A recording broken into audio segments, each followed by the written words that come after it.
Assalamualaikum warahmatullahi wabarakatuh. Salam sejahtera untuk kita semua. Perkenalkan, nama saya Rani Noprianti, Sarjana Sains Magister Teknik dengan NIDN 0403119003. Saat ini saya bekerja sebagai dosen PNS pada program studi Teknologi Manufaktur jurusan Teknik Manufaktur Politeknik Manufaktur Bandung sejak tahun 2022 dengan kompetensi di bidang rekayasa material mancung. Sebelum menjadi dosen PNS, saya bekerja sebagai dosen tetap di Universitas Islam Nusantara terhitung dari tahun 2018 hingga tahun 2022.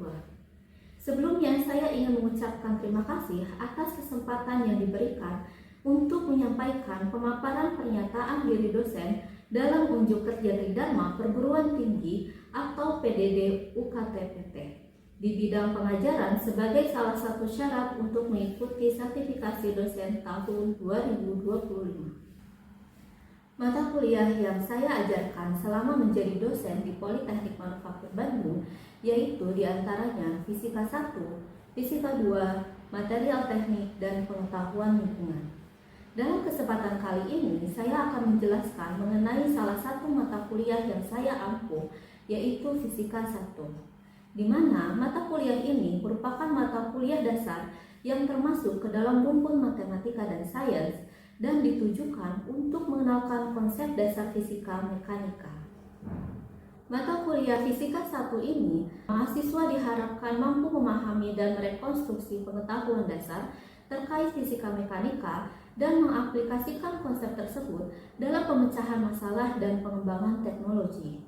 Mata kuliah ini juga merupakan mata kuliah penunjang bagi mahasiswa dalam menghadapi mata kuliah selanjutnya, baik di tingkat 2 maupun tingkat 3 yang berhubungan dengan fisika mekanika.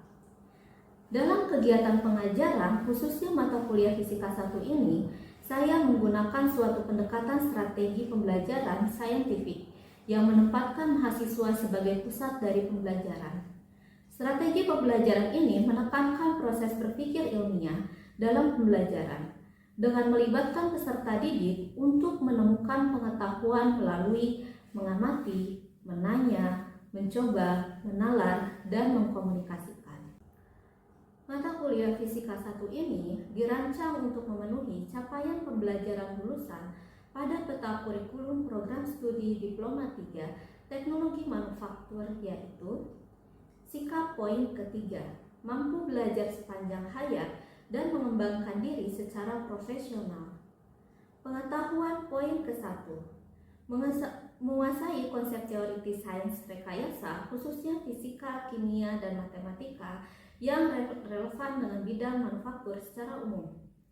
Keterampilan umum poin kedua, menguasai konsep teoritis sains rekayasa, khususnya fisika, kimia, dan matematika yang relevan dengan bidang manufaktur secara umum.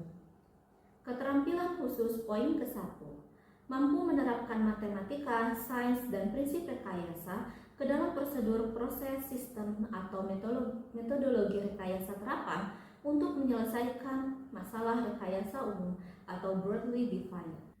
Berdasarkan CPL atau capaian pembelajaran lulusan tersebut, diturunkan menjadi 6 buah CPMK atau capaian pembelajaran mata kuliah. Dari ke-7 buah CPMK tersebut, ada 9 butir sub CPMK yang diturunkan, di mana sub CPMK ini menjadi induk dari materi-materi pembelajaran pada mata kuliah Fisika 1 ini.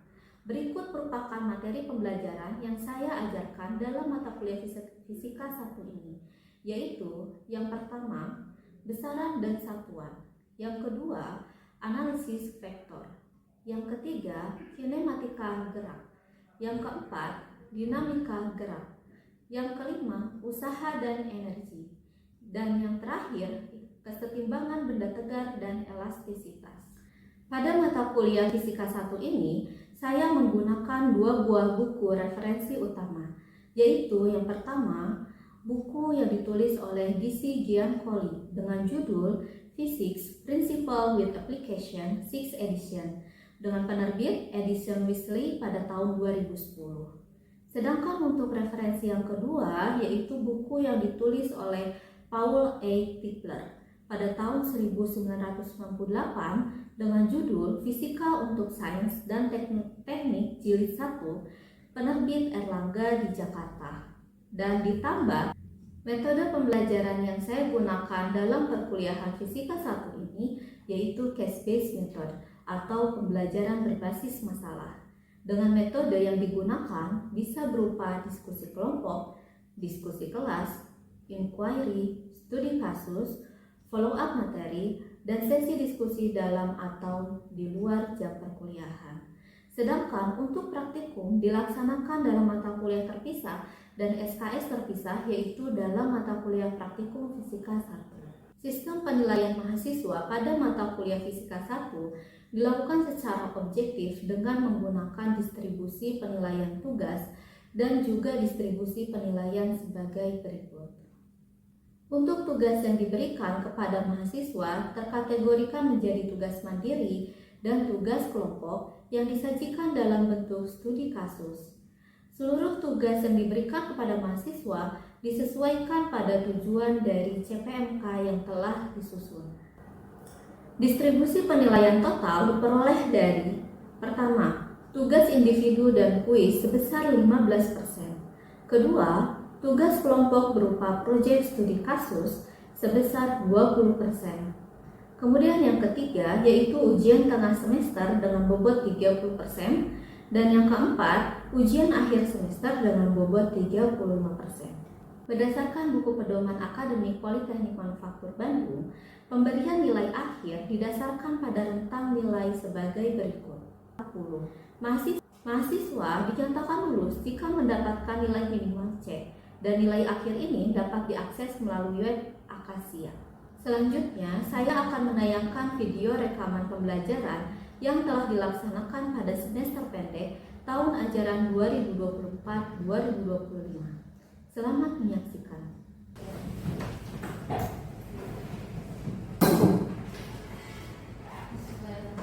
Assalamualaikum warahmatullahi wabarakatuh. Waalaikumsalam warahmatullahi wabarakatuh. Ya, jadi untuk pertemuan hari ini kita akan membahas mulai dari mengenai dinamika gerak. Ya, sebelumnya kita sudah membahas materi tentang kinematika gerak. Ya, namun sebelum masuk kita bahas pembahasan kinematika gerak tentang gerak selingkar, kita pelajari dulu dinamika geraknya. Kenapa? Karena untuk memahami kinematika gerak melingkar itu kita perlu pemahaman tentang gaya terlebih dahulu, ya. Maka untuk pertemuan hari ini kita akan belajar mengenai dinamika gerak. Nah, siapa yang mau belajar mata kuliah untuk tema dinamika gerak ini, kalau misalnya di CPS ada di CPS K3, yaitu mahasiswa mampu memahami, menghukum, dan mengaplikasikan dinamika gerak kepada Newton 1, 2, dan 3. Nah, kita lihat di sini, ya. Ini adalah rangkuman atau beberapa materi yang saya rangkum dalam bentuk diagram akhir, ya, untuk materi dinamika gerak. Jadi dalam dinamika gerak kita akan pelajari yaitu 3 subtopik. Yang pertama yaitu gaya dan hukum Newton. Yang kedua momentum dan impuls. Dan yang ketiga yaitu gerak dan propagasi.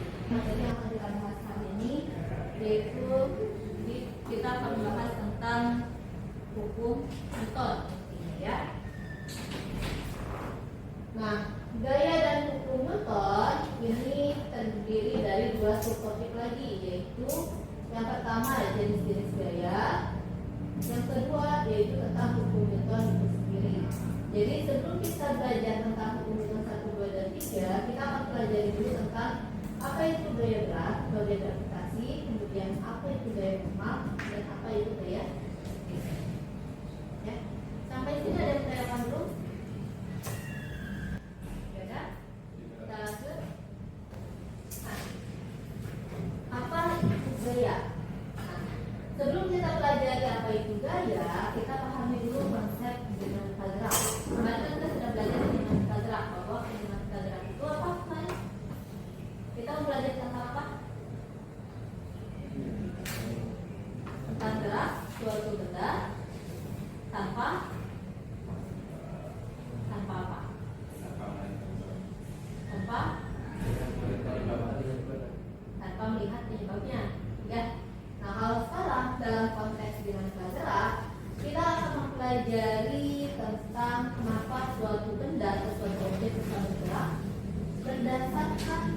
penyebabnya.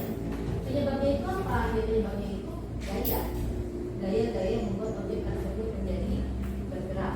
Contohnya misalnya kayak bola-bola ini asalnya diam kan ya. Kemudian dari kondisi yang diam dia bisa menjadi bergerak. Kenapa? Karena adanya dorongan dari stick golfnya ya. Stick golfnya ini, dorongan dari stick golfnya ini dalam konteks kita sebut sebagai gaya. Ya. Jadi pertanyaannya, apa itu gaya?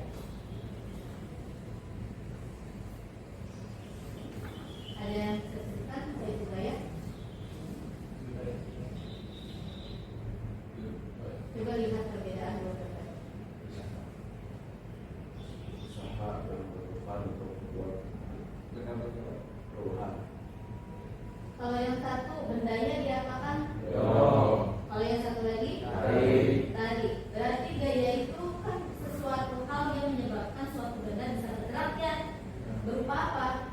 Berupa dorongan dan tarikan. Ya. Jadi karena ada dorongan dan tarikan pada suatu objek yang mengakibatkan objek tersebut yang dari keadaannya dia menjadi ya. Nah sekarang pertanyaannya, kalau misalnya pada suatu bola dalam keadaan diam, apakah terdapat gaya? Ada tidak? Tidak. Angkat tangan yang ada. Satu orang. Yang tidak? Dua orang, tiga orang. Kalau yang ada gaya apa aja berarti? Gaya gravitasi. Gaya gravitasi kan? Gaya gravitasi. Ada gaya gravitasi saja? Ya. Berarti dalam keadaan diam dia terdapat dua macam gaya yang bekerja. Kalau misalnya kita lihat seperti ini. Kita lihat ya. Ini sebuah lantai. Kemudian ada suatu objek yang berada di atas lantai. Maka yang terjadi adalah muncul gaya. Ini gaya apa? Gravitasi. Gaya gravitasi atau gaya berat. Lambangnya adalah W besar. Ya. Jadi kalau kita simpulkan, apa itu gaya? Gaya itu secara sederhana adalah tarikan atau dorongan dari beberapa objek yang saling berinteraksi satu sama lain. Ya. Sekarang kata kuncinya adalah ada di kata berinteraksi. Di sini ada interaksi enggak pada suatu perjanjian? Tidak. Ada berapa objek di sini? Dua. Apa saja? Bola dan permukaan. Berinteraksi enggak satu sama lain? Berinteraksi. Kata kuncinya harus ada interaksi antara dua buah benda, objek atau benda. Ya, maka itu disebut dengan gaya. Kan simpul nanti ya. Atau kita tinjau bunyi dari hukum Newton 1. Saya bikin diagram dulu, diagram Pak. Ya, apa yang bedakan hukum Newton 1, 2, dan 3? Ya. Kalau hukum Newton 1, dia berbicara tentang apa?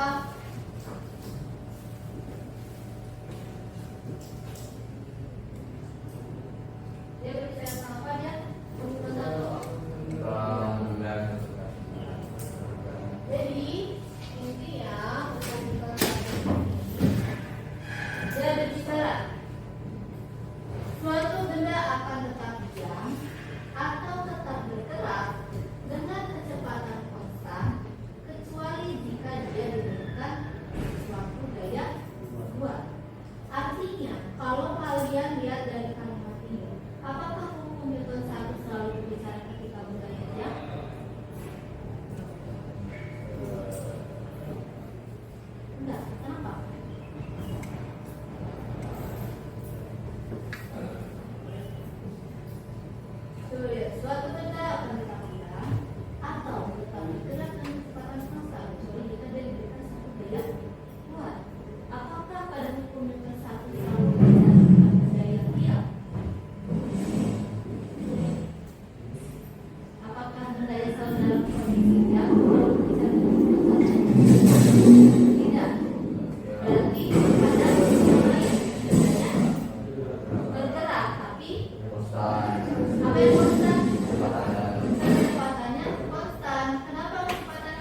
Karena sudah diberikan gaya luar. Sudah diberikan gaya luar. Kalau kecepatan yang konstan, berarti dia memiliki percepatan apa tidak? Tidak. Tidak. Atau kecepatannya sama dengan Oh. nol. Makanya persamaan yang memenuhi itu yaitu sigma f sama dengan nol. Ya. Jadi untuk keunggulan 1 dia persamaannya adalah sigma f sama dengan nol. Dan ada dua kondisi yang memenuhi hukum Newton. Kondisi yang pertama yaitu bendanya dalam kondisi di diam. Artinya kalau bendanya dalam kondisi diam,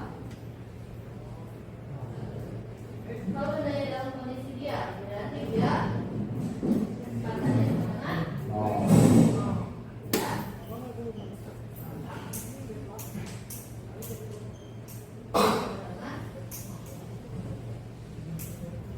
Kemudian kalau dia dalam kondisi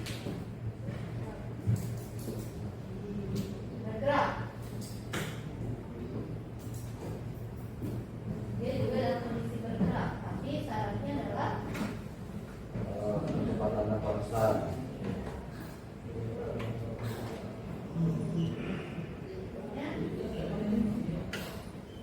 konstan. Artinya hanya Nol. ya.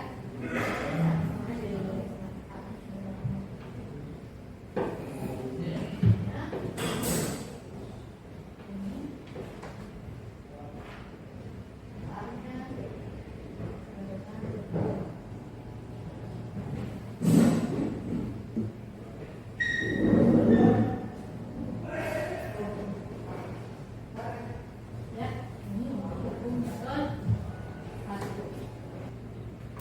Ada yang masih bingung? Ada yang masih bingung kan? Ya. Sekarang coba ada pertanyaan dari saya. Kan hukum Newton itu dapat diterapkan pada semua proses fisika atau fisik apapun yang melibatkan gaya gerakan, termasuk hal sederhana, misalnya mengemudi mobil dalam kehidupan sehari-hari. Contoh yang pertama, kalau mobil Anda diparkir di luar rumah, kemudian apakah hukum Newton akan berlaku dalam situasi ini? Bila tidak, maka saya berlaku nggak hukum Newton 1? Berlaku. Seperti apa berlaku? Terparkir jadi diam. Dia dalam kondisi Iya. dia. Kenapa dia dalam kondisi diam? Karena terparkir. Hmm? Diparkir. Parkir, iya teman. Kenapa dia bisa diam bergerak? Karena rem. Ya, karena ada rem, ya, ada daya penghambatnya, dan dia tidak mendapatkan gaya luar, ya, sehingga dia tetap diam. Sekarang kasus yang kedua, mobil Anda bergerak dalam kecepatan konstan di jalan. Apakah hukum Newton akan berlaku dalam situasi ini? Berlaku. Kenapa bisa tahu berlaku? Kecepatannya konstan. Kecepatannya konstan, seperti itu, ya. Nanti kurang lebih UTS pertanyaan konsepnya seperti itu, ya. Berharaplah Pak Rizky yang bikinnya seperti ini. Yang bikinnya Pak Rizky.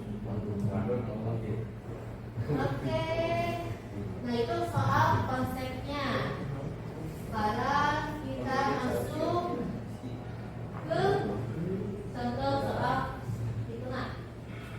Sebuah benda bermassa 20 kg terletak pada bidang miring dengan sudut kemiringan alfa, di mana diketahui tangan alfa sama dengan 3/4 dalam keadaan diam. Jika kecepatan gravitasinya adalah 10 km/h, berapakah besar gaya normal besar terhadap benda?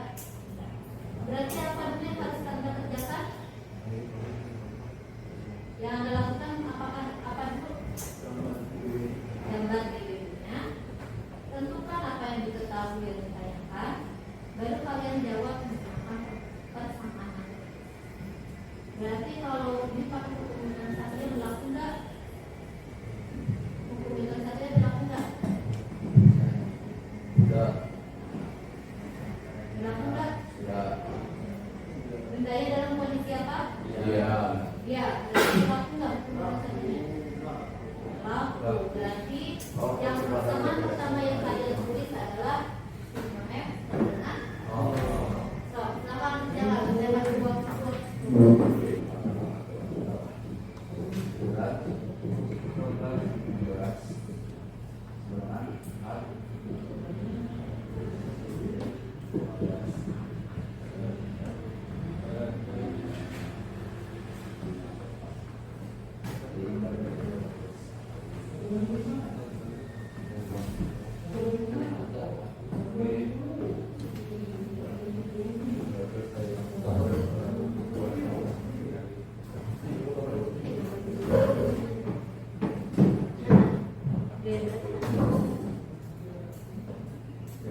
Sarana.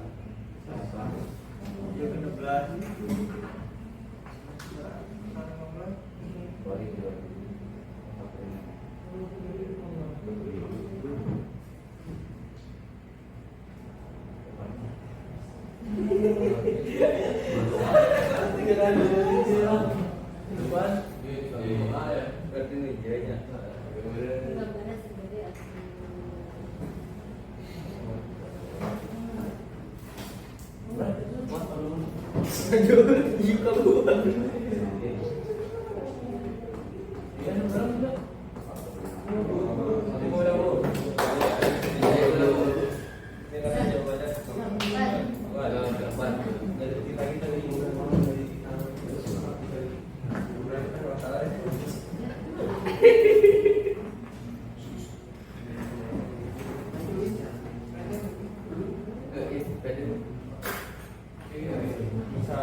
Ada yang